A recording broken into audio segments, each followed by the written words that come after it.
schools, etc., etc. And that's me. Very good. Sarah, you're muted, babe. Inevitably, I was. So we are now live on the Operation Diversity Facebook page, and also we have all of our members that have registered to attend this live Q&A session for you. We wanted to put on this session because this month Operation Diversity are 2 years old, which is absolutely amazing. Well done. We're still going.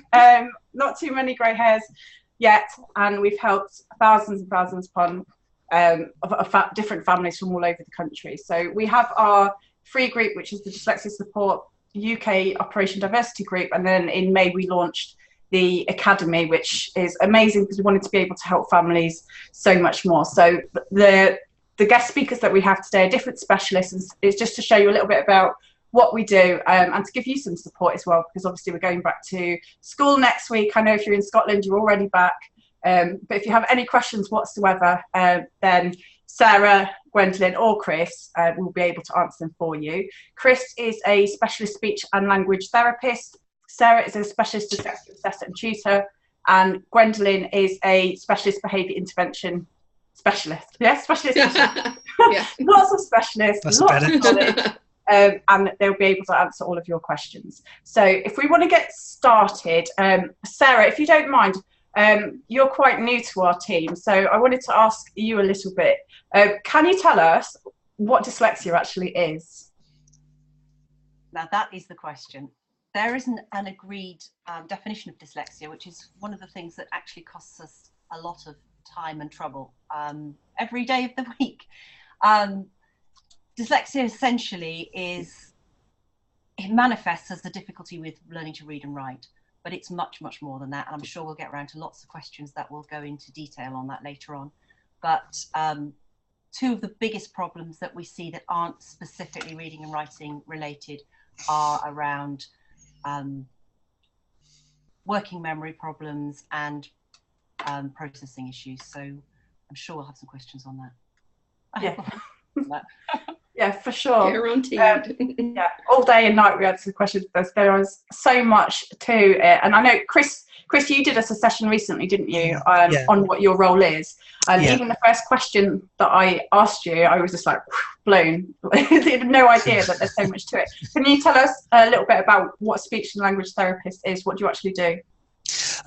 So a speech and language therapist essentially works with anyone who has communication difficulties. So I'm a pediatric therapist, so I work with a range of children.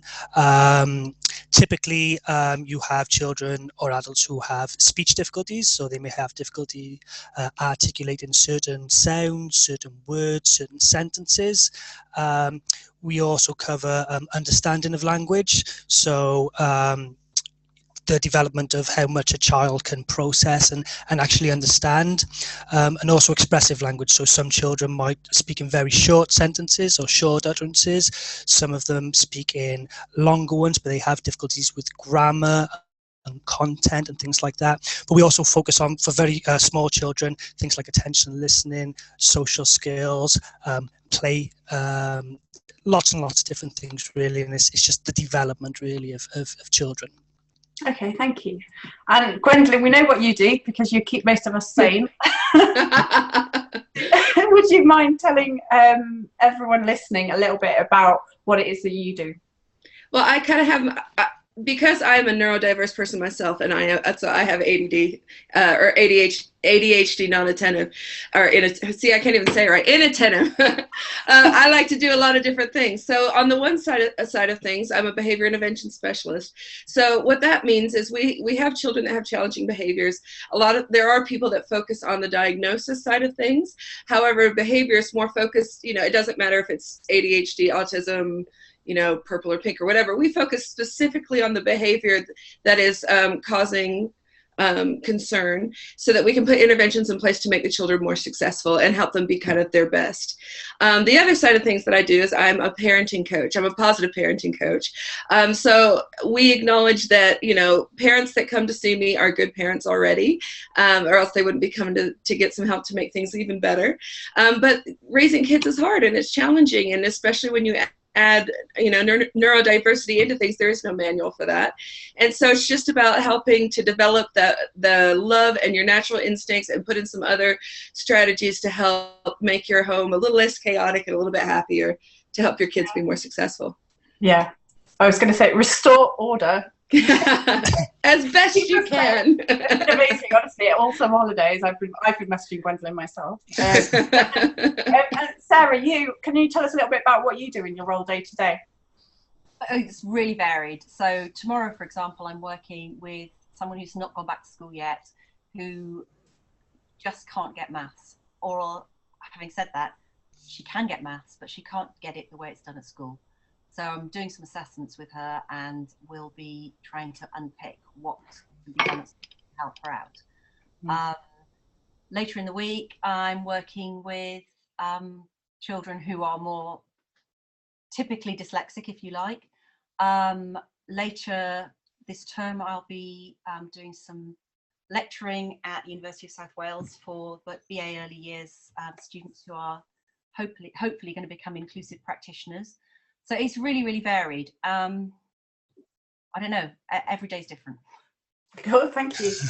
Okay, so hopefully you got a feel of the sort of questions that you can ask. So Chris is obviously well, in fact, Gwendolyn does cover aspects of communication as well. But if you would like to ask any questions at all, can you look to the bottom? You should see a Q&A box. You can type your questions in there and we will work our way through them, and then we'll be able to ask whoever has that information that they'd be able to give you. I have a question or a few questions that some people emailed in, so I will start with those whilst everyone else is thinking about what they want to ask and writing their questions. The first question was about dyslexia, and the question is for Sarah. So dyslexia is often wrongly seen as a reading or writing problem, when it's more to do with how we process information or how our brains are wired. Can you explain a little bit more about the role of processing and what causes the difficulty in dyslexia? We could spend hours talking about what causes or what scientists think cause the difficulty in the brain, but I think that would possibly take us a little bit off tangent. In terms of how it can affect children, it varies literally from individual to individual. So some children will have an issue with visual processing, some children will have an issue with auditory processing, some children will have an issue with processing language, or they may have combinations of those things. Processing is just a huge area, and it covers everything that we do. For many children with dyslexia and adults with dyslexia, just framing the question more, I want to find a word that doesn't sound asinine. Framing a question more sensibly, just thinking through, how can I ask this question, or how can I make the statement in a way that won't confuse? That's a good starting point, and giving the person that you're asking the question time to think it through and answer, not repeating the question over and over again and putting them more and more on the back foot. Thank you for saying that. I have a child who is very, very brilliant, but it takes him about 10 seconds to process a question, and his teachers would write him off after 5. And I'm like, if you give him 10 seconds to make those words go in his brain right, then he'll be able to answer your question. You just have to take a breather and give him some time.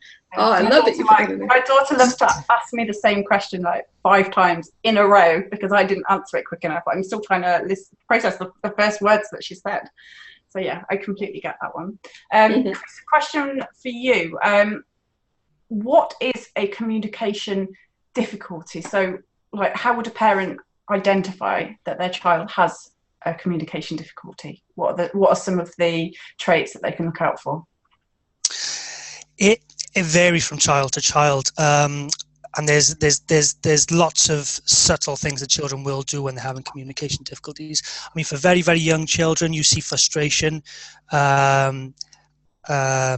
anger, frustration, anxiety, and if you think about it, those that anger is the most basic way that we can communicate. You know, we all go home, and if we're really annoyed, we'll slam a door, we'll shout, things like that. So that's one of the first ones. And children often get frustrated because either they have maybe limited understanding, they know that you want them to do something. Just because a child isn't processing the type of language which we're using doesn't mean that they're not aware that we're expecting something from them. So a lot of the time, the children will think, I know that I'm supposed to do something, but I'm not quite sure. So you get the frustration from the understanding point of view, but also from the expressive point of view. So they might have a concern, or they might want to communicate something, and they might just lack that language, or they might have the words and they just might not be able to form the sentences and things like that. So frustration is a big one. You also get children who, you know, I go into schools lots and lots and lots, and I'm observing a child, and that child is just very quiet, but they're very, very switched on. The amount of times I've gone into a school and I've seen a child, and that child will wait for an instruction in the classroom and give it a half a second pause, wait for his or her peers to get up and go carry out that instruction, and then that person will then follow them and just copy them. So there's lots and lots of copying there from some children with communication difficulties, because they have good non-verbal skills, so they can still process information which isn't language based. So they'll pick up on eye contact and pointing and tone of voice and things like that. So that's another one. Children who just will kind of shut down, you know, they will just not take an interest, or they will avoid questions, or they will talk about something else, because a lot of the children I work with are very, very good at avoidance strategies. So they'll talk around something, or they'll talk about something they're interested or something similar, and you think, oh, brilliant, and then you think, well, actually, how did we even get onto that? That's not what I asked. Sounds like dinner time conversation here. Yeah. So you should just answer what she wants you to say. Yeah. There's so many different things, but I mean, the key things is frustration, maybe just being a bit quiet in school. You know, just watch those children. Are they taking a half a second to watch someone else? Processing is a big thing, so they'll ask for lots of repetitions. It was interesting you guys were talking about processing. There was, I'm not sure if you've seen it, but there was a recent paper that looked at how long it would take a teacher, after asking one question, giving the child time to process, and then asking the same question again, and it was a second. You know, we talk about the 10-second rule for processing language. 10 seconds seems like a long time, but it's very important, obviously, for that. So there's lots and lots of signs and red flags. You just need to unpick it, really, and just take a step back and think, actually, right, what is my child doing? What aren't they doing? And then kind of just putting it all back together, really, to see if it is. So, somebody was asking, is a delay in narrative language indicative of dyslexia? Not necessarily.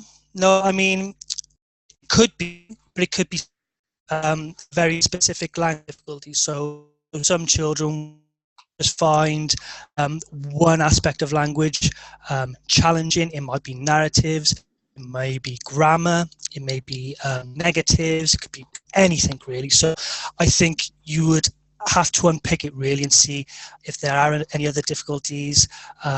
Is that child a visual learner? Is that child an auditory learner?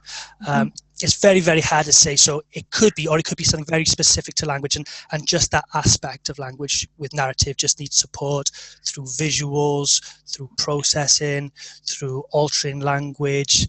You know, it's amazing how many children have excellent ideas, but they just don't know the building blocks of narratives and you know, how to start off. You know, we often start off with a person and then an action and then an object. You know, the boy kicking the ball, little things like. Some children just miss those early building blocks, and then as you build on, they're missing that foundation. So yes and no, can't really answer without knowing the child, but it certainly could be something very specific to language.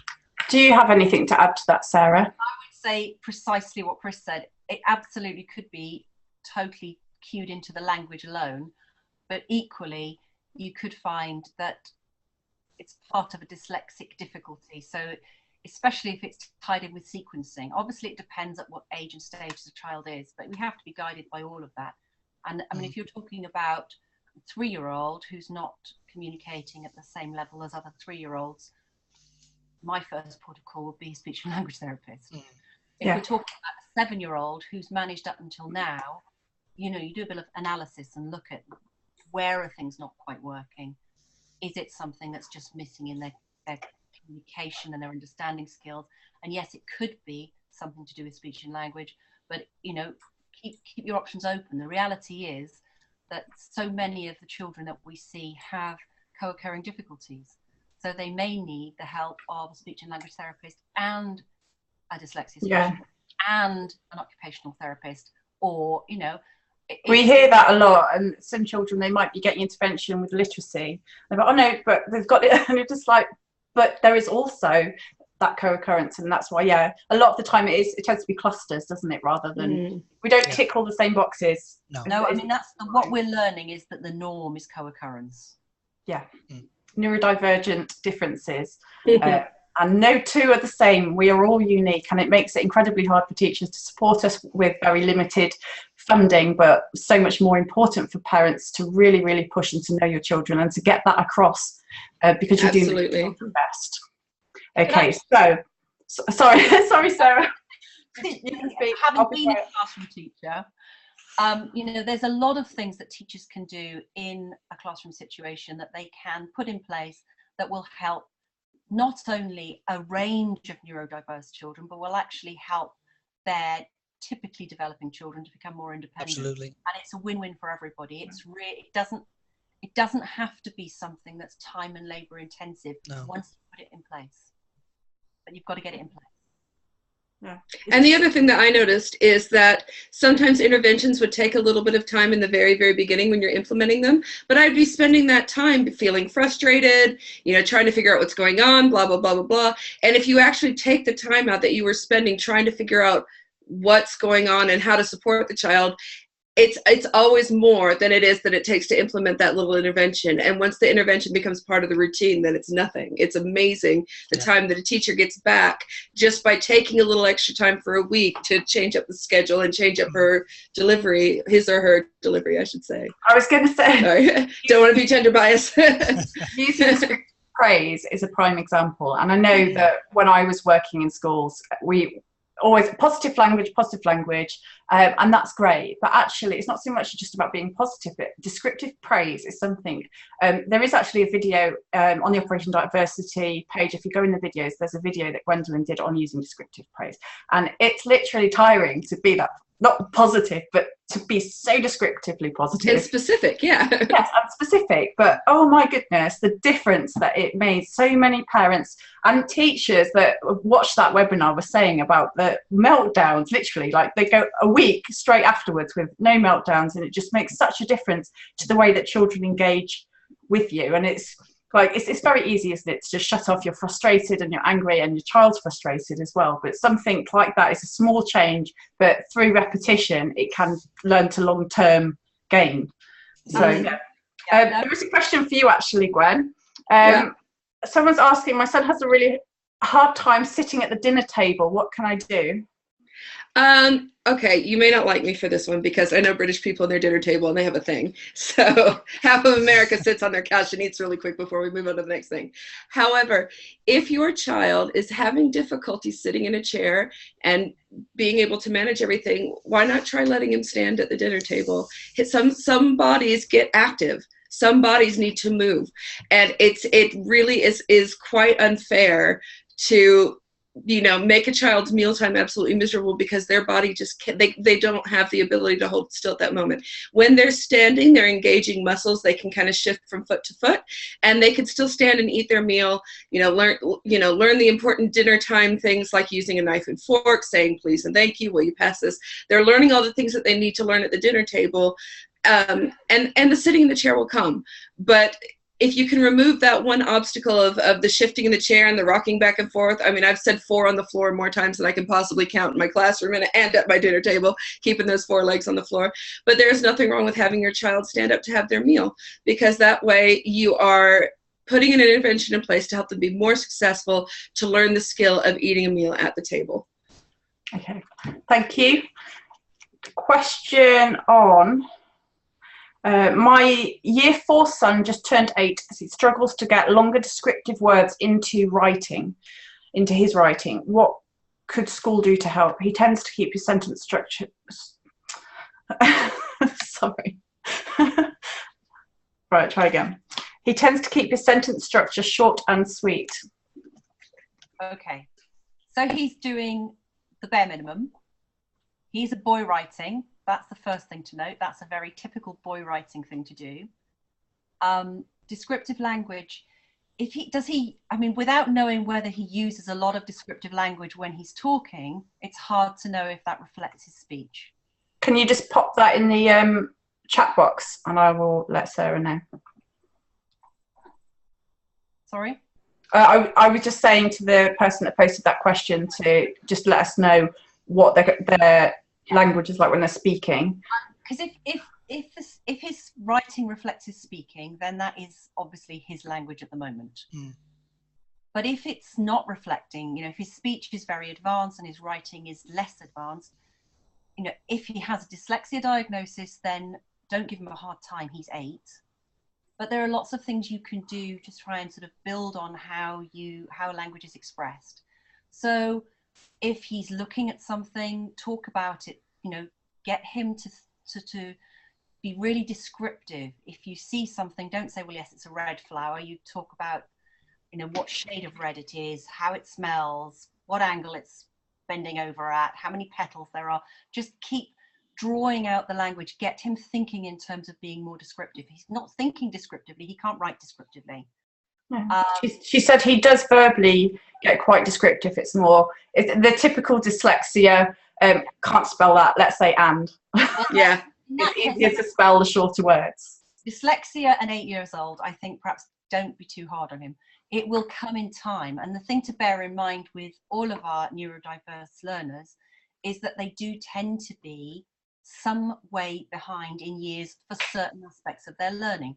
So if he's not writing at the same level as everyone else in year 4, but he's catching up with year 3 and he's comfortable and what he's producing is of a good quality, albeit simple, then I wouldn't overstress that one. But the other thing you can get him to do is if he's writing, before he's writing or while he's writing, get him to talk it through, get him to visualize it. So where we talked about describing things, so we verbalize it, do the opposite. So I'm going to talk about this flower, so I'm going to think about all the different aspects of the flower, and then I'm going to try and write it down. But coming back to the working memory where we started, it could just be that he can't hold that idea in his head for long enough to write a whole sentence about it. So, it's going to come down to being taught to visualize it, to chunk his ideas, to write them down bit by bit, to go back and check. If he's already realizing that when he tries to write a whole sentence, by the time he's halfway through, he's forgotten what he wanted to say next, or he's looking at his sentence and there are words missing, then he may be masking all of that by writing short, simple sentences. Does that make sense? Sarah, if I could ask you just to elaborate a bit, how do you feel about teachers who say, I'm not concerned about the spelling? Because I noticed with some students that I had that were dyslexic that it wasn't so much that they couldn't retain the word, but that they were afraid of getting the spelling wrong and not getting kind of credit for what they're doing. You know what I mean? No, and there is that exists as well. So you'll find children who would rather spell a simple word than have a go at a complex word. And I think that has to come down to culture. If there's a culture of, I'd rather see high quality content and I'm not worried about the spelling, then children will have a go. The flip side of that is if they're not learning to spell these long words, then we need to teach them.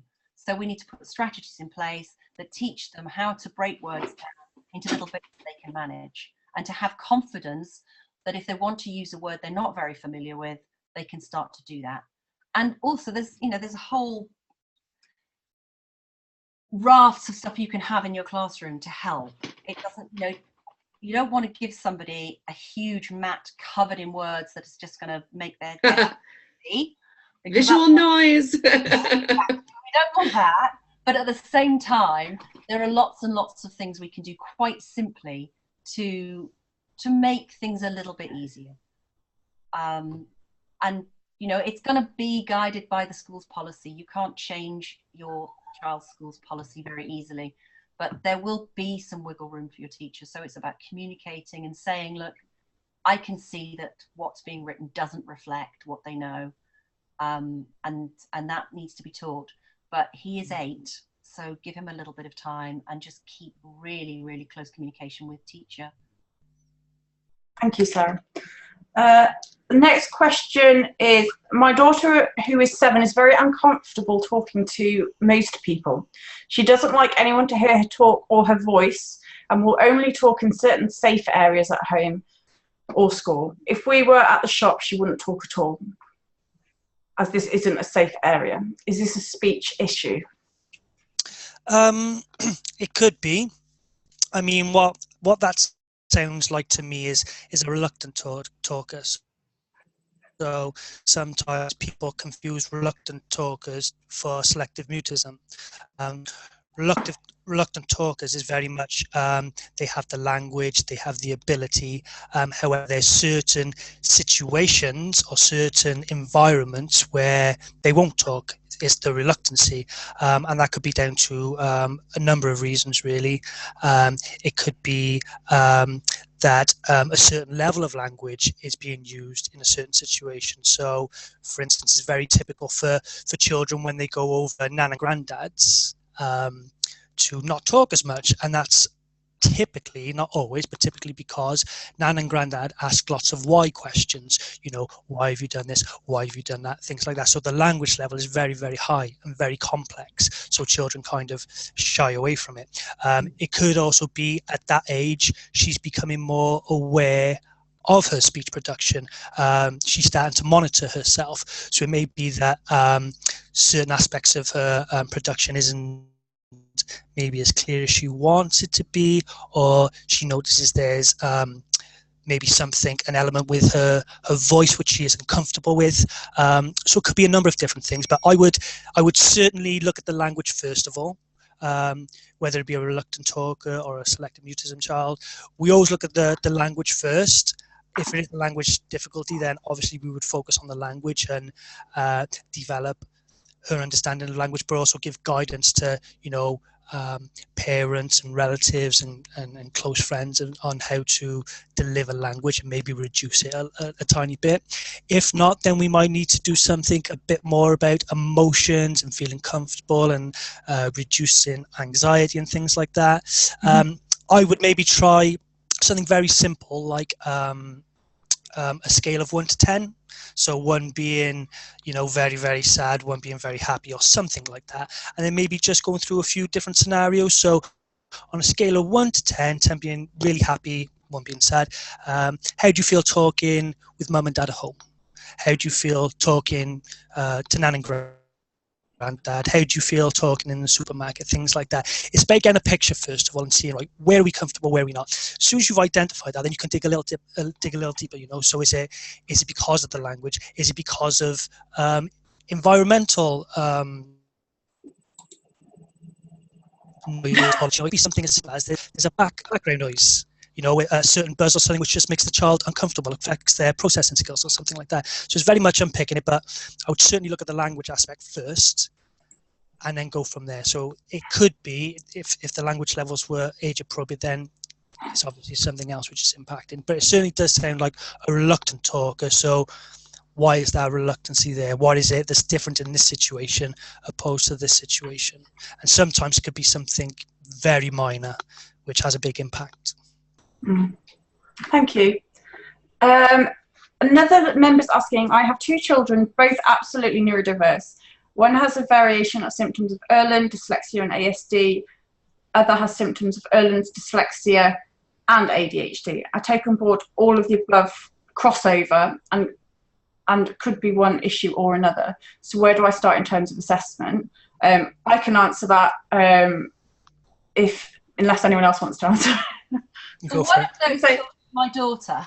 Yeah, it depends where you are, because there's different pathways. So it's best if you want to message me afterwards through the Facebook page. I'll be happy to talk to you and I'll find out who exactly you need to speak to, and I'll get you some phone numbers as well.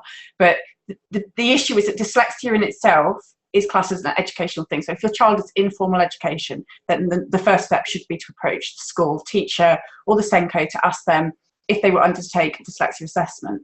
They can also refer for other things like ADHD and autism, and they can refer you. I know that in some areas they'll say GP will say school, and you'll go back and forth around the houses, but actually a referral can come from a GP. You could even go directly to the school nurse service yourself, or you could, did I say GP already? Yeah.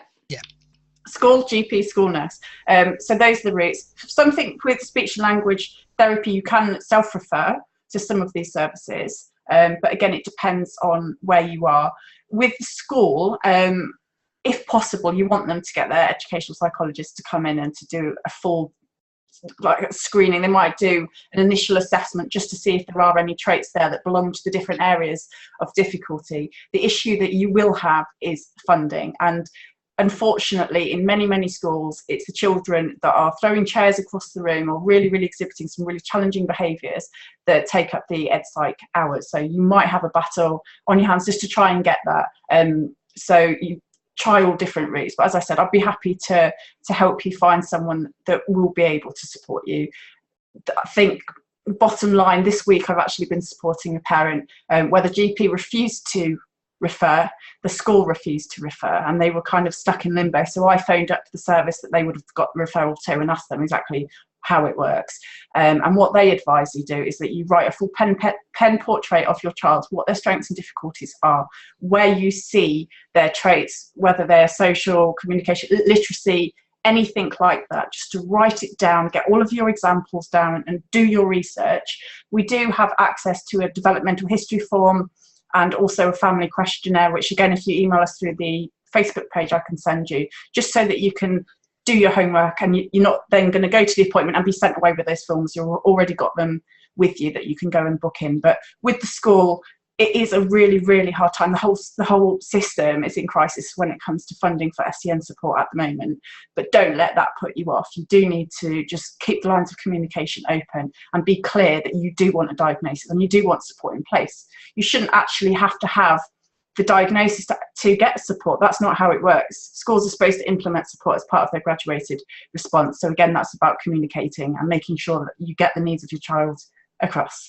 And that was it. Anyone else like to add anything? Just exactly what you said. And the thing with what teachers can do in classrooms, there is so much that can be done without a diagnosis. Where a diagnosis helps is when we want to do something truly tailored.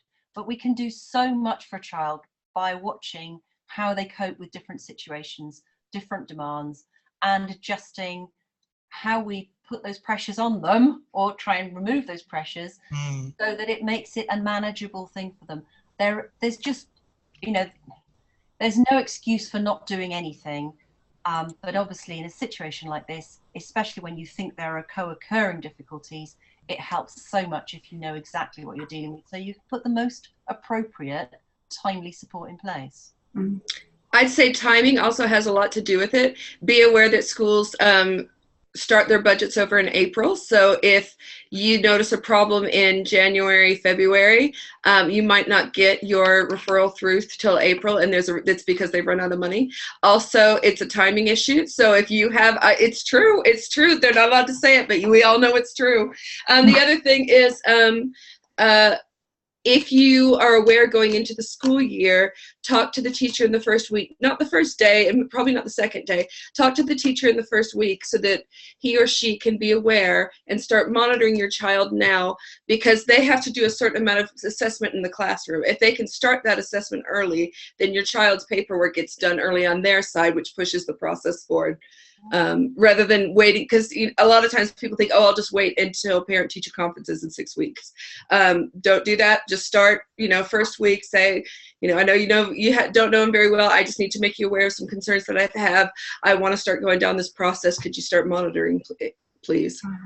Yeah, because also we say about wait until the meetings, but a parent meeting halfway through the term is not time. It's not time. You got 7.5 minutes because I'm running late. Yeah. Exactly.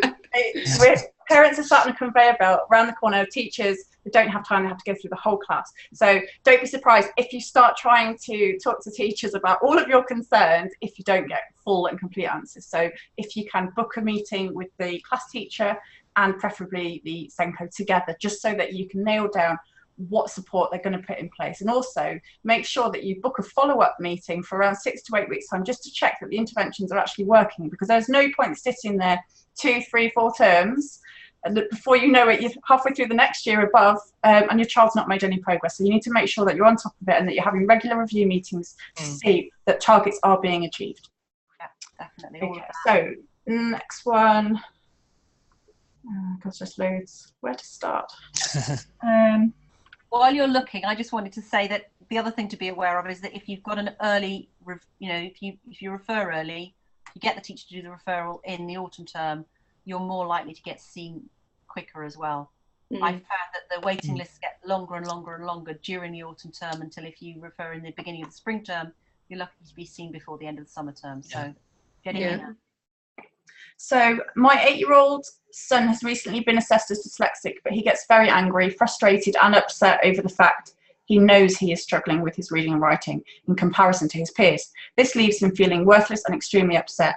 He's already stressed about going back to school this week. How can I give him extra support at home going forwards on how to deal with his feelings and to help him feel more positive about his learning? Gwen. First and foremost, emotion coaching is coming up in October, so that we'll get into like the very specific detail of things.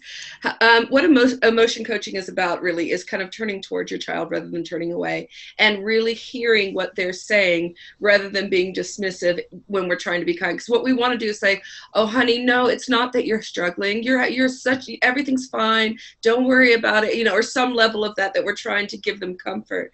And all they're hearing is, "You're not listening to me. Nobody understands me.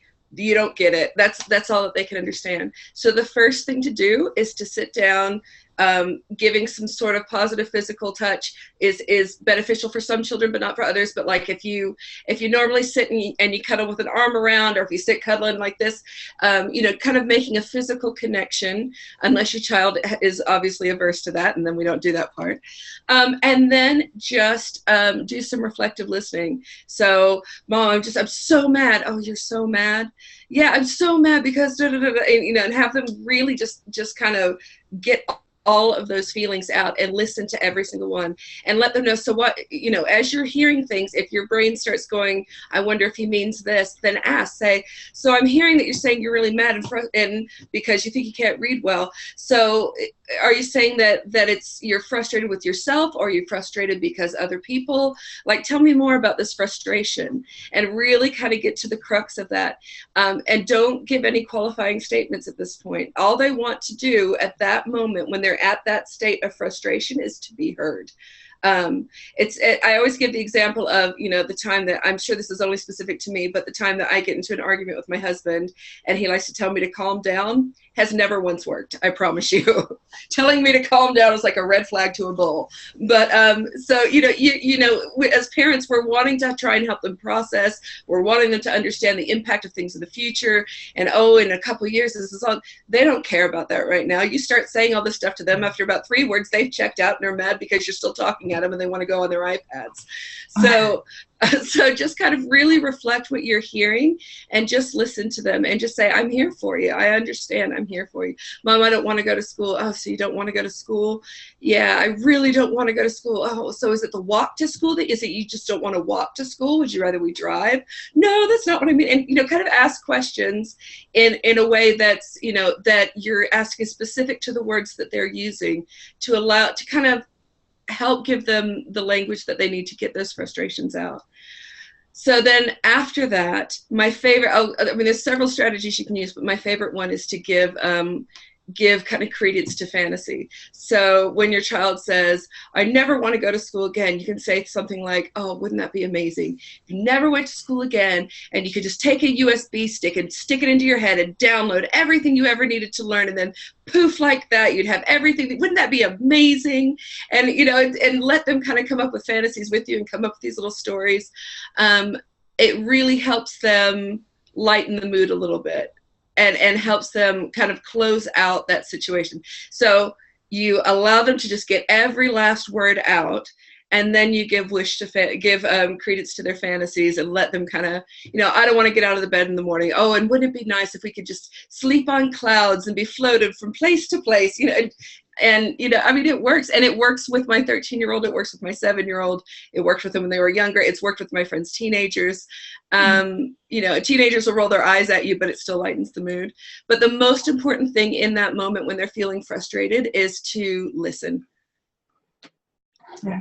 Can you, what we were talking about before was, we've covered it on another webinar as well. We were talking about managing anxiety, and you just said it just then, so I just wanted to ask you, could you just explain why you tell a child, or you don't tell a child, should I say, not to worry? Because I know next week is school, so there are a lot of children that are really starting to get anxious, meltdowns are high. What would you advise parents to support their children going back into school next week that are worrying? When children's subconscious are listening to what you're saying, they kind of get pictures and they get images or feelings that go with the words that you're choosing. And there is not one that goes with not. So when you tell a child, don't worry about it, they don't hear the not, all they hear is worry. And they attach a feeling to it or an image to it, depending on what kind of how they express themselves. And all they hear is worry, worry, worry, worry. Well, and it also works the other way. So if you have a teenager that like took 20 pounds out of your wallet, you go, it's all right, don't worry about it. And it'll work for you that way too. No, I'm kidding. But so anytime you use the word not, you're telling them what not to do. You're not telling them what to do. And they're completely getting rid of that. On the other side of things, when we're talking about positive language, what we're really talking about, it's not about making things positive and fluffy and perfect. We're saying language about action and things that we can do. So for example, I wouldn't tell a child, don't run. I would say use walking feet. So so we're really good at telling kids what not to do, but sometimes we forget to tell them what they need to do instead. So my favorite thing is when kids are walking down the hall, you hear teachers say, stop running, and they just freeze. They're like, I don't know what to do. But if you say, use your walking feet, or you need to walk, or you need to do this, then that's what they need to, that's what they kind of latch on to. Cool, thank you. Yeah. So next question, what would be the most important intervention, speech and language and dyslexia interventions, to put in place for a teenager recently diagnosed with complex needs who has been avoiding, masking, refusing support and disengaging as his needs were not identified by school despite our concerns? His strength is reading, he is very low spelling, and he has a working memory deficit. He has social communication problems too. What is the prime intervention to try to get him back on board and keen to learn? Sarah, do you want to answer this one? I think we're going to argue on this one. As long as you take it in turns, that's fine. Definitely need to talk about it. I'm sure Gwen's got plenty to say too. I think, the great thing is that he's got a strength in reading. So we've got the reading there, and we have to use that as the building blocks, if you like, because we can use that to introduce stories and situations that will make things easier. So if he does like to read, and you can put him in the direction of books where people have overcome adversities similar to his, it might help. As far as the spelling is concerned, I want to say don't worry about it. Spelling is not the be all and end all of everything. I want to say get him recording things in any which way he can, and if that's telling stories and recorded them in an audio way, if it's text to speech software, anything that gets him producing something that somebody else can understand he's made. Start with that. I mean, the old ideas of having keep a diary, if he's prepared to do that, if he's prepared to take one of those notebooks that says don't scribble on this or do scribble on this, great, go for it. But if he's refusing that, then come at it from a positive angle. So really make the most of the reading and get his self-esteem up there first. I would also say vocabulary is a big thing. A lot of children I work with who struggle with engagement and things like that really struggle with vocabulary. So if you think about a child who's developing typically with language and everything else, on average that child needs to hear a new academic word 5 times in context before they truly understand it and they can use it in reading, writing, things like that. Children with a language difficulty or communication difficulty, on average, need to hear new words at least 20 times before they'll start to use it correctly and understand it. So lots of children I come across were just completely refusing to engage in a wide range of activities and things like that. Is majority of the time is because they've not understand the language which is used, and therefore they can't use it correctly themselves. So they, you know, there's real frustration. So the biggest thing when I go into schools and I'm trying to get children back onto board is, you know, without vocabulary, we've got nothing. So reinforce vocabulary in lots of different contexts and lots of different situations, using everyday functional language, because the more you provide those opportunities, like I said, 20 times a child will need to hear a new word. You know, going into schools, I'm fairly positive that a lot of people don't use new words 20 times in context. So obviously those children aren't going to feel comfortable, confident in using those new words. So what does that do? It limits their interaction, it limits their ability to use those words in written language and spoken language and things like that. So vocabulary is a big thing, and it's something we don't have to sit down and we don't have to, you know, do lots of paper activities and things like that. It can be done on a day-to-day basis, you know, just trying to reinforce those words in different situations. And 9 times out of 10, you do see a difference. You will see, you know, if it's a little bit, you know, they will engage and they will use that word because they've understood it better, because it's been used lots more in lots of different contexts, and they start to use it in spoken language and written language and things like that. So I'd say vocabulary is a big strategy, which in everything you don't really need to put a lot to vocabulary. You know, you can just use it as and when, but just strengthening that understanding. You know, where would you find it? Who would use it? What materials are made out of? What does it look like? What does it taste like? What does it smell like? There's hundreds of different things you can do to reinforce that vocabulary, which I think is a great strategy. You could also play around with some voice recognition software, dictations devices. I know that there's the Dragon app, which admittedly is not as accurate as the full version, which costs more, but the functionality on Dragon is amazing. So version 15 is out now, and it's very quick to train, and it is literally a case he can speak into his headset and it will get the words down. You can still carry on working and developing his language skills without too much emphasis on the spelling and handwriting, because handwriting in itself, there's so many processes involved in writing accurately, neatly, like letter formation. It is a chore, and if your child does have complex needs, then I would take out some of those barriers. But yeah, that's great, thank you. If I could just add my little 2 cents in real quick. As behaviors, it's all right. As behaviors, I see that he's masking and he's refusing support and he's disengaging. This just screams to me that this child's been through a lot, that he's also been hiding emotionally. And so building up his self-confidence, he's spent years and years and years in school feeling like a failure. Spent years and years and years in school having to figure out, how am I going to make people not think that I'm dumb? How am I going to make people not think this? How am I going to cover this or hide this, because I don't want to let them know that I'm struggling? Building up his self-confidence, I would say, would be the first step before anything else, because until he understands that he has the capability of doing well, that he kind of changes this, you know, whatever, however he's labeled it, until he kind of changes his mindset to being into being someone who can learn and will learn and has the ability to learn. Any interventions are going to be refused or looked at as an insult, or because the self-esteem is obviously going to have taken a huge hit from this. So I would say also make sure you get some support for his emotional needs. Sorry. Thank you. That's fine. Someone's asked about how long is reasonable to see them implement interventions, but I'm not sure whether you mean from when you raise a concern that intervention is needed, or how long to wait to see if the interventions are working. But Sarah, can you answer both? I'll have a go. I mean, it's going to depend on the individual and the intervention and the issue. So some very simple interventions, some small accommodations will see immediate results. They won't necessarily work miracles overnight, but you'll start to see confidence, you'll start to see things working better. You know, I worked with a child who was about, I don't know, we probably made 2 years of progress in 6 months of very, very, very concerted intervention across language, across physical aspects. You know, it was really, really full on, and that was huge. But I can't answer it.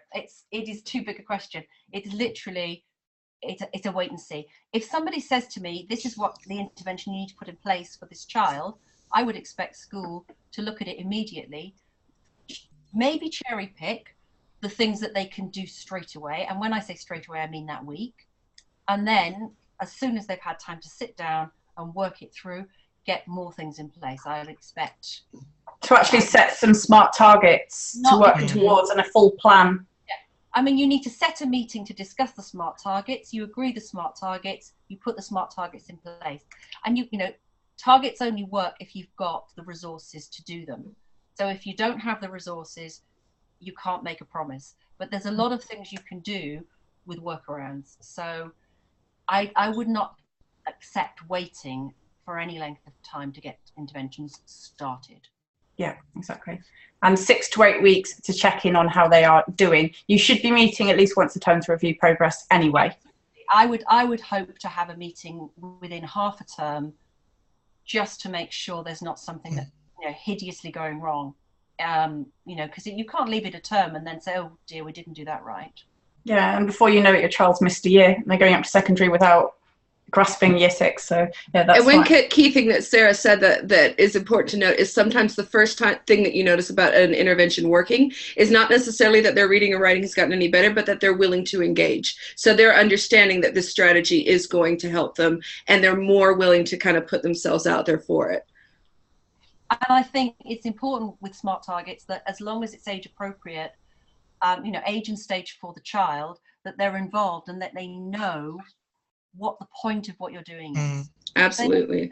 They can engage, they can take ownership. It's empowering, and it's a target for the teacher to meet, not a target for the child to meet. That's what's important as well. Okay, so another question is, how do you help a child who has amazing reading but no comprehension? It's like reading a shopping list when school says reading is fine. And I know the child that this lady's talking about, and the reading age is significantly higher, so they're stuck on baby books because the comprehension is so low. So how can she go back and ask the school to support the child better? Can you give me an idea of the age?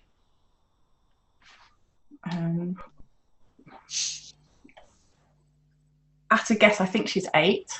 Right, okay. So she's reading in a way that everyone thinks is more or less age appropriate, but she's not getting it. It's a language issue.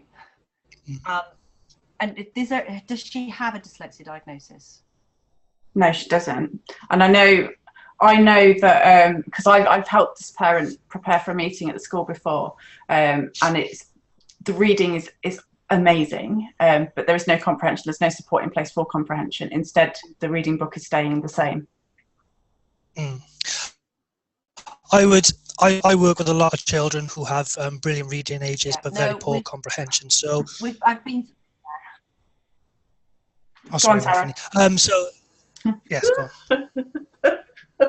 I'll hide. Who's going to speak? Put your hand up. I'll do it. Okay, go on, Sarah.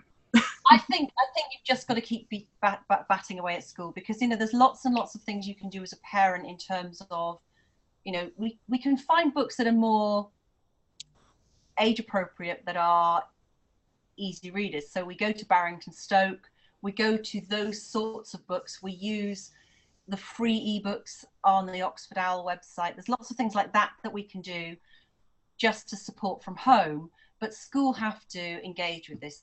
If you can't, if the comprehension isn't there, the writing can't develop. There's so many things that are going to be affected, and it's not just going to be a literacy score at the end of the day. It's going to affect every single subject, including math. So school has to engage. Yeah. I would look at to see if the child is understanding, you know, typically we have WH questions. So who, where, what, when, why. So first of all, can the child understand those type of questions? And then a lot of children don't really know what to look at for in text. So ages who can answer questions then to the text. So I'll put in a resource where we specifically look at bits of information, because that's what we want to do. We want to identify those key bits of information. So we might read one text and we might go through and just look to identify all the who. Every time a bit of information comes up, which a person or an animal or something like that, we would highlight it. Might be the week where we focus on where. So every time a place is mentioned, we would highlight it, or we would do something about it. Because then you're training the child to identify those key bits of information. So typically the WH questions: who, where, when, what, and why. Typically, I work with children, week on week for roughly about a term with this, and you can see they do often start to identify those key bits of information. They may need a bit more time to process it, but at least they're identifying those key bits of information, which we then have to process and answer. So make it visual. Maybe work 1 week with who questions, another week with where, when, or maybe something specific like emotions. Maybe they can answer questions based on the file when they come up in the reading on the text. That's a really good strategy, which does work a lot of the time. So I would say identifying those key bits of information can be very useful. Lovely, thank you, Chris. Next question: if assessments are completed privately and interventions are recommended, do schools have an obligation to put the interventions in place? Yes. Legally, legally they don't have to take that report and every single recommendation within it and implement it. They don't have to do that. However, they cannot ignore the diagnosis and they cannot ignore a need. And considering the state of our funding at the moment, it would be incredibly disappointing for them not to listen to the report, because the person, as long as it's been done by a suitably qualified professional, and that could be an educational psychologist or a specialist dyslexia assessor, who you could find an assessor on the PATOS list. You could contact the British Dyslexia Association, or we have our own assessors as well, so you can contact us. But the qualifications, if they are there, the recommendations are so specific to that child. They've identified their full profile of strengths and weaknesses and given a roadmap almost to fill those gaps and to accelerate that child's progress. Because at the end of the day, schools have targets too. So I would hope that they would listen to the report and take on the recommendations. Sarah, you're an assessor, so what sort of, do you have this issue quite a lot? Whenever someone comes to me, the first thing I say to them is, what has school said? And what I generally find is if you've talked to school and they know where you're coming from, they are on board, but for whatever reason the child doesn't meet the requirements of the local authority to engage the local authority assessor, school will still be supportive, but it's about keeping that dialogue open. So if somebody comes to me, I say to them, if I know the local authority can be tricky, I ask them to talk to school, and I would get school to complete the questionnaire. So you were saying you have a questionnaire that you send out for people to go to the doctor with.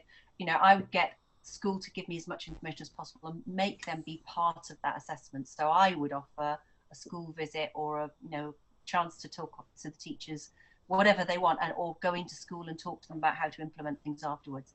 So I think it's about keeping that dialogue open, and most teachers don't become teachers so they can boss people around. They actually do want to help. Teachers care about their learners and they want them to do well. And it's not their fault that there is no mandatory modules in initial teacher training for, not just dyslexia, but it would be impossible to cover all of the neurodivergent differences, even in one academic year. I specialised in specific learning difficulties, but I don't know everything. Teachers have so much to learn just to become a teacher, to get their PGCE.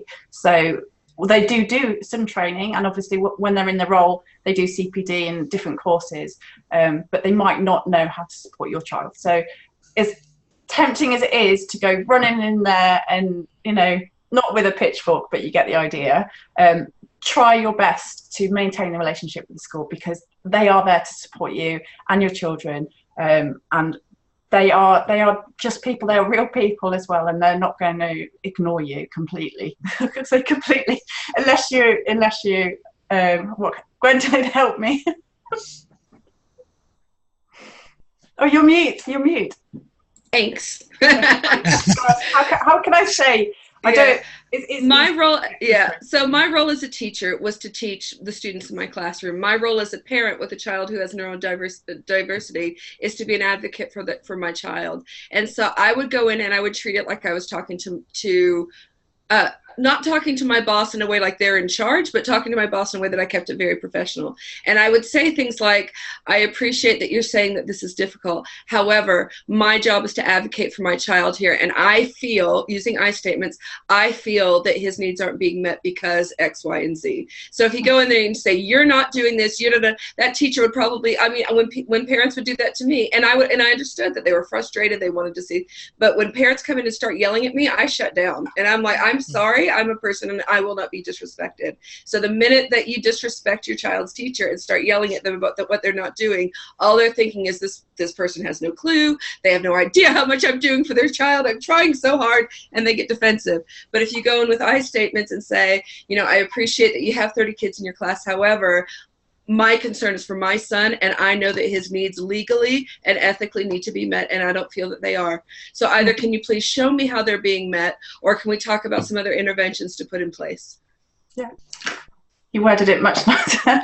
I was just thinking, because I was thinking of my own experience, and I had a teacher who refused to see anything at all, even though this is my area of expertise. I do actually know what I'm talking about, and I found it quite frustrating sitting in a meeting and they're saying, no, I don't see that. I can't believe, like, when I'm scraping her off the floor in the morning to get to school, how she's not like this there. So that's one of the frustrating things, is that children do mask, they do hold it together at school. And if any teachers that are watching, you'll know, because you do see the eye rolling thing, you know, that's just one aspect. But that, if you think of a thermometer, and it's going hotter and hotter and hotter and hotter, and they may have held it together for you. So lucky you, because at the end of the day, when that child walks through the door at home, it boom, explode. Well, it's a coping mechanism for them. That's all they're coping. That doesn't mean that they're learning, though. Yeah, exactly. So it's about listening to parents, and if a parent is sitting there telling you their child is having massive meltdowns, then the child is having a meltdown, and that's something that could be put in place. Even though the behaviour's at home, there are strategies that could be put in place just so that that child can cope a little bit better. Rephrasing the question, so you can say, instead of saying, what are you going to do to help my child, you can say, I don't know what to do to help my child, how can we overcome this problem?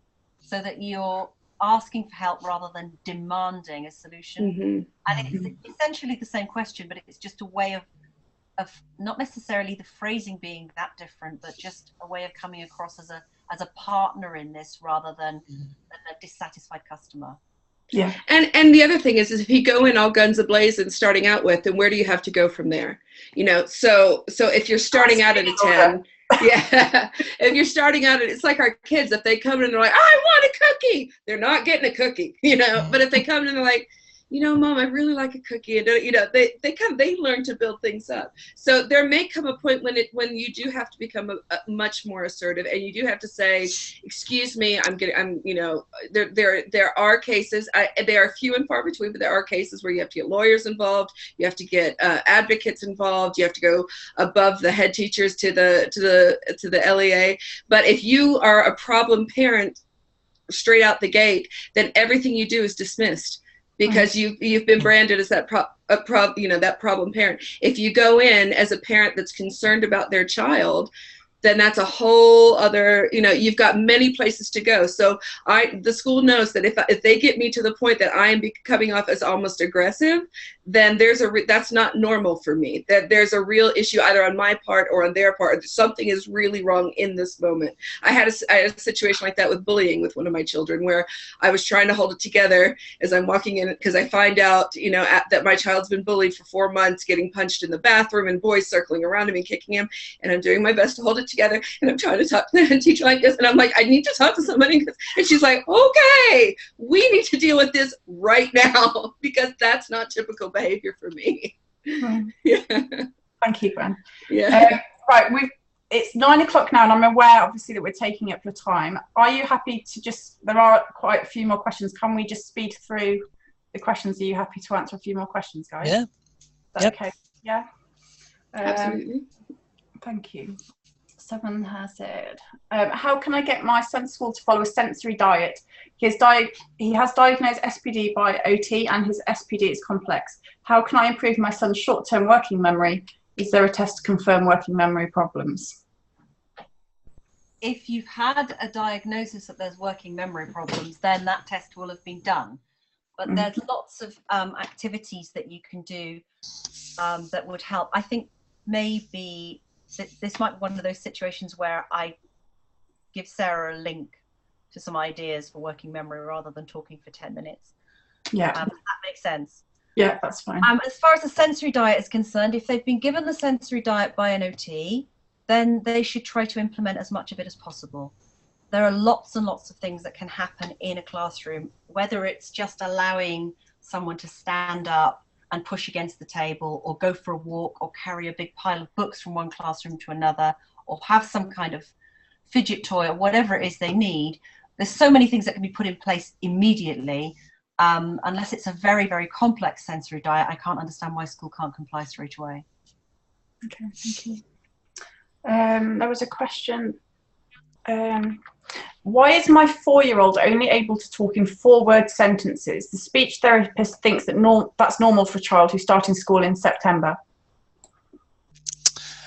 I would expect a child... Do you want to know that the sentences are, but I don't know, but I don't care though, because I don't know though? I would be quite concerned in terms of why is that child just using those specific utterances. My first protocol would be to ask the therapist to carry out a expressive language assessment. Schools are getting better at identifying communication needs, but it's much more to do with the understanding now. There's not many tools or assessments the schools have that can look at expressive language. There are some, like the Renfrew Action Picture Test, which some schools now have, and anyone can carry them out as long as they follow the protocol quite specifically. But I would certainly encourage the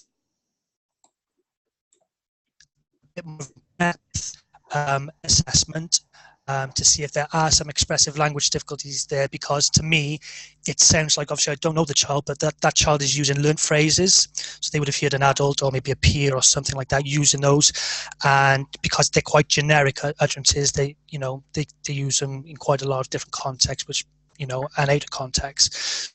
So I would certainly look or encourage someone to look at the expressive language to see if there is a difficulty. If it is a difficulty, then we need to work on developing sentence structure, length of sentences and things like that. If the expressive language is typical, then we need to look at other alternative support then. So how many words for a child 4 years old entering school, how many words would you expect them to be using in a sentence? It varies. I would certainly expect, a child of that age to be using a lot more different sentence structures. So the syntax, so the how sentences are formed, I would, that's very, very limited. So at that age, we would expect a child of about 4 to have anywhere roughly around 700 to 1,000 words expressively. So they should be using a much wider range of vocabulary, and certainly a much wider range of different sentence structures.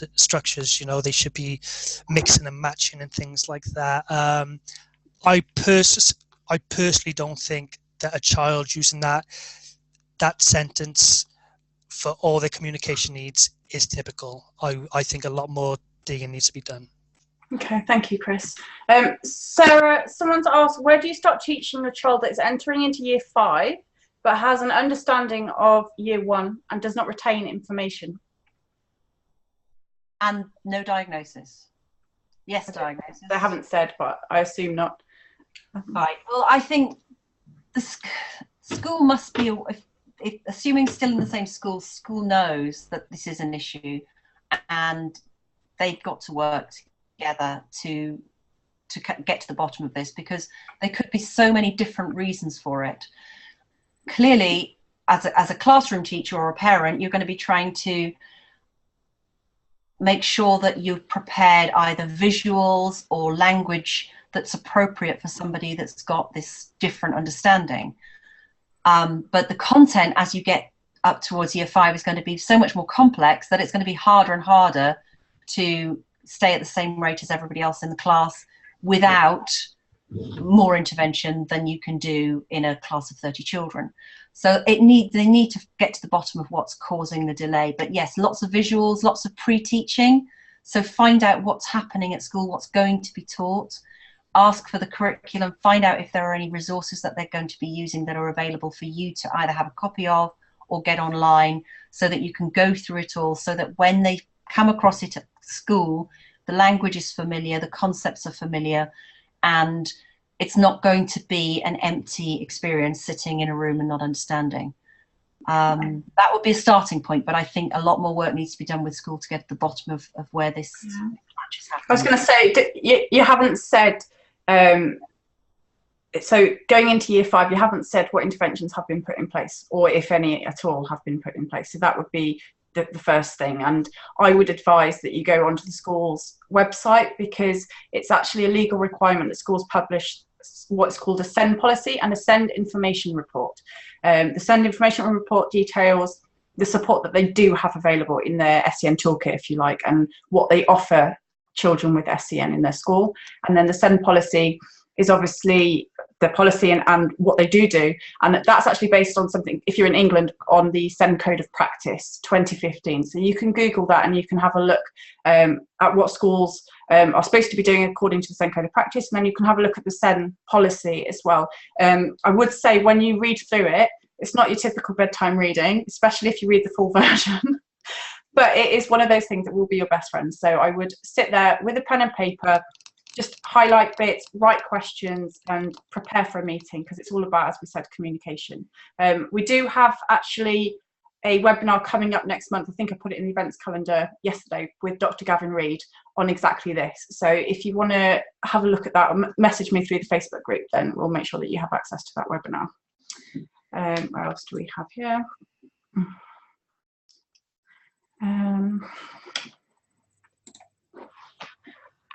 When schools buy in block of speech and language therapy hours, how can parents find out if it's targeted enough for the CYP? And do you know what that is, Chris? Children or young person. Yeah. And if it has no real impact, has the speech and language therapy got a duty to recommend additional assessment? Yeah, they can, if there is no impact. I mean, you know, roughly what we say is, depending on what type of targets or plans we put in place, you know, we really want to be giving it a term or sometimes 2 terms. Typically, if I go into school and I see no progress or no real progress has been made within 2 terms of following the strategies or the advice, then I would say, right, then we're not going to just continue with this blindly. We will look at additional assessments. We will look at additional referrals on things like that, because just plugging away at something which is, you know, isn't necessary. What was the first question? It says, if it has no real impact, has the SALT got a duty to recommend additional assessment? Yeah. So there's depending on what areas, you know, you can look at lots and lots of different areas. So there's lots and lots of assessments out there which look at specific elements of understanding, specific elements of expressive language, specific elements of speech and things like that. And I do think they need to be very tailor-made to meet the child's needs, but also taking into account the environment that they're being taught in. So, you know, it's one thing to recommend that a child just does a certain activity a certain amount of times, but they need to be tailor-made to meet the environment they're in, because children will develop more functionally and quicker if activities are adapted into everyday language and everyday activities. It's great sitting down with a child and doing something one-to-one, but very often if you do that with a child, they can do it in that room with that person in those situations, but as soon as they leave, they can do it in a different environment with a different person, with a different activity going on. So I think you need to sit down with therapists, with teachers, etc., because sometimes things don't work because the child doesn't like them or due to other things, and you do have to adapt it. Targets aren't set in stone. They often need adapting. That's why we have targets, to see what has worked and what hasn't worked. And if they haven't worked, you need to look to see why they haven't. Is it too complex? Have we made too much of a jump too soon? Or is it that we're just not tapping in to what would benefit that child? Do we need to adapt something visual? Do we need to reduce visual stimuli? Is the teacher teaching the class in front of a window, and is the sunlight or the rain or something like that affecting their processing skills and different things like that, which are affecting their target? So you need to sit down, you need to unpick if something hasn't worked and why it hasn't worked, and you do need to tailor it to that specific child, because a lot of the time I don't think we tailor things enough to that individual child, because what will work for one child will not work for another child. Absolutely. There's lots of but that's training again, isn't it? It's blanketed support. Like, yes, you can be inclusive, but inclusion only goes so far. Some children need more. Yes. But there are a range of assessments which can be carried out. Okay. What can I do if my daughter refuses to get out of bed or refuses transport to go to college? She's been having weekly visits since Easter, but she still does not want to go. This is a child with potential PDA.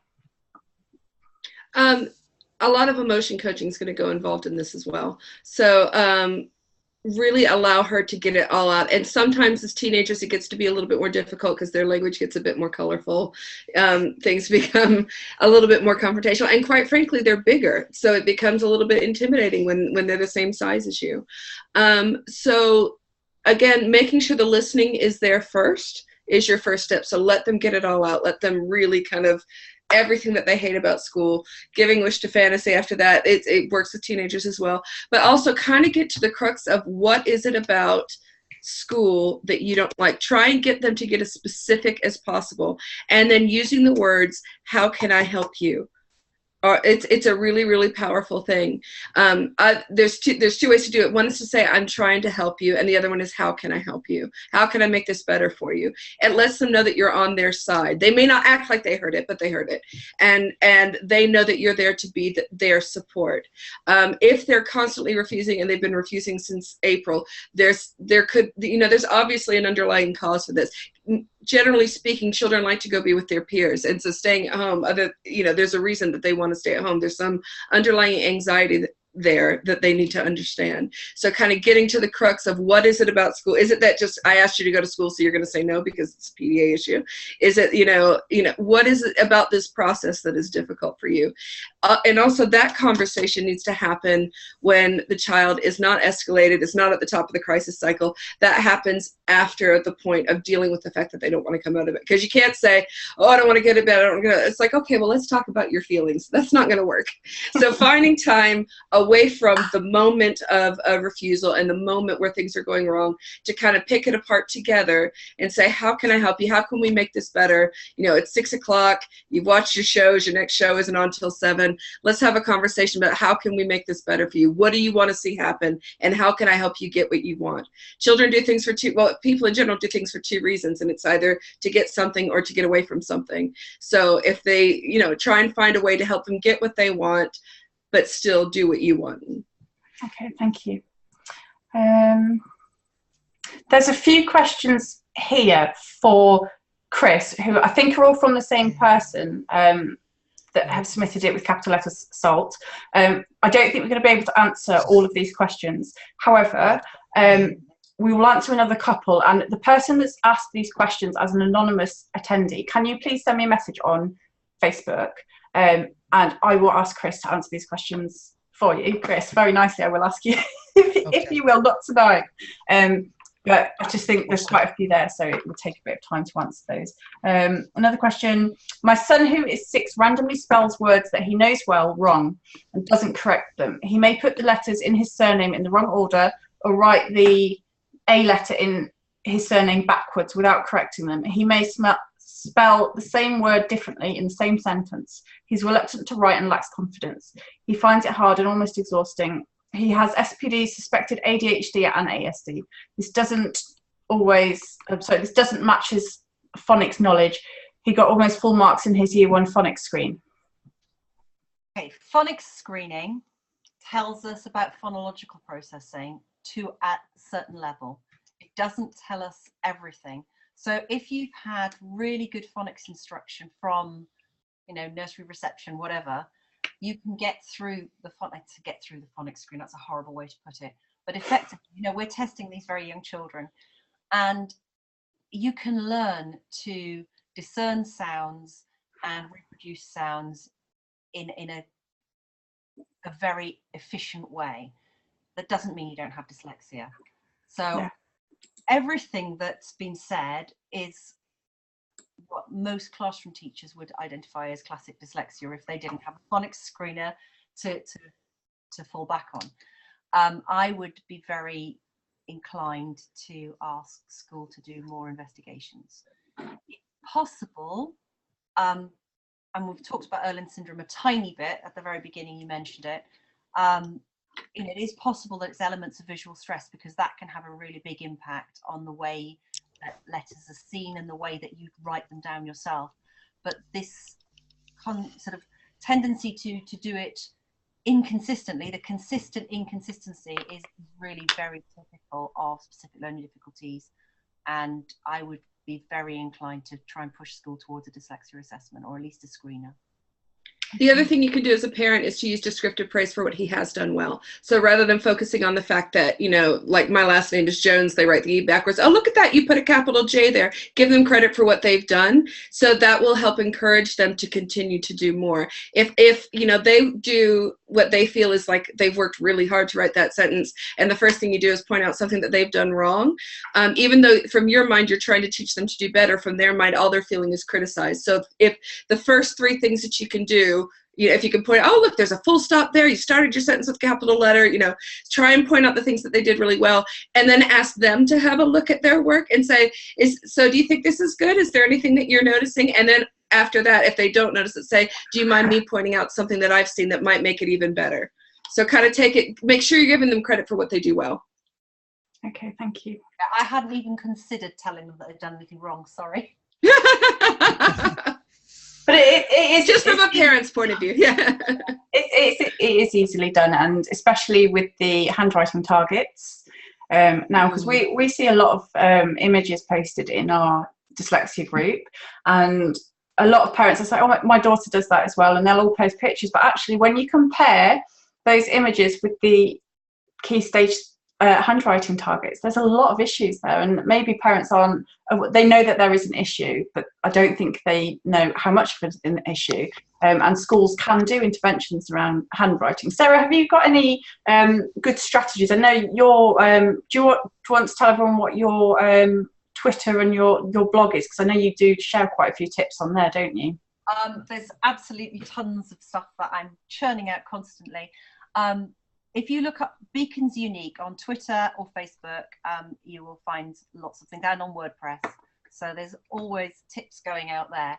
But I mean, handwriting, there's so many, as you said before, handwriting is so complex because it involves all of the physical processes. You've got visual processes, you've got phonological processes, you've got physical processes in the hand, you've got working memory.